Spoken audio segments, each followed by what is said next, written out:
ഒരാൾ വന്ന് നമ്മുടെ കയ്യിൽ ഇതെങ്ങനെ വന്ന് പിടിക്കുന്നു, വെളുപ്പിച്ച് പിടിക്കുന്ന ആൾക്കാരുണ്ടാവും. നമ്മളങ്ങനെ ഒന്ന് പിടിച്ചു, നമ്മൾ ഉപദ്രവിക്കാണ്ടി പിടിച്ചു. ഇങ്ങനെ ഒരാൾ പിടിച്ചാൽ എങ്ങനെ നമുക്ക് വളരെ എളുപ്പത്തിൽ സിമ്പിളായി രക്ഷപ്പെടാം എന്നുള്ളവരാണ് ഞാൻ ഇപ്പോൾ കാണിച്ചു തരാം. ഒന്ന് പിടിച്ചോണ്ട് ഇപ്പോൾ നല്ല ബലപ്പിച്ച് പിടിച്ചോളൂ. നല്ല ബലപ്പിച്ച് പിടിക്കുമ്പോൾ നമ്മൾ അയാളെ ഒന്നും ചെയ്യേണ്ട. ഞങ്ങൾ ചെയ്യുന്നത്, നമുക്ക് ചെയ്യേണ്ട, അയാൾ തന്നെ ഉപദ്രവിച്ച് അയാളെ കൈകൊണ്ട് അയാളെ വേദനിപ്പിച്ച് അയാളെ വിട്ടോളൂ. അത് ഞാൻ ചെയ്യുന്നത് വെച്ചാൽ എൻ്റെ കൈ ചെറുതായിട്ട് വലിക്കുന്നു, ജസ്റ്റ് ഒന്ന് തിരിഞ്ഞിട്ട് അയാളെ കൈയെടുത്ത് അയാളെ കയ്യിലേക്ക് ഇട്ടു കൊടുക്കുന്നു. ഇത്രയും മാത്രം ചെയ്താൽ മതി. അതൊന്ന് സ്ലോവിലൊന്ന് ചെയ്യാമോ? ഒന്ന് കൈ പിടിക്കുമ്പോൾ നമ്മുടെ ഒരു കൈ മേളിലേക്ക് വലിക്കുക.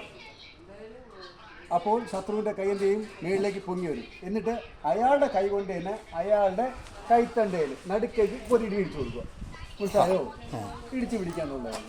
നമ്മുടെ ശരീരത്തിൽ ഒന്നും നമ്മൾ ചെയ്യുന്നില്ല. നമ്മളെ കയ്യിലൊന്നും വേദന ഒന്നും എടുക്കുന്നില്ല. അയാളുടെ കൈ കൊണ്ട് അയാളുടെ കൈക്ക് വേദന എടുത്ത് ഒരിക്കൽ കൂടി സിമ്പിളായിട്ട് മനസ്സിലായി. എടുക്കുന്നു.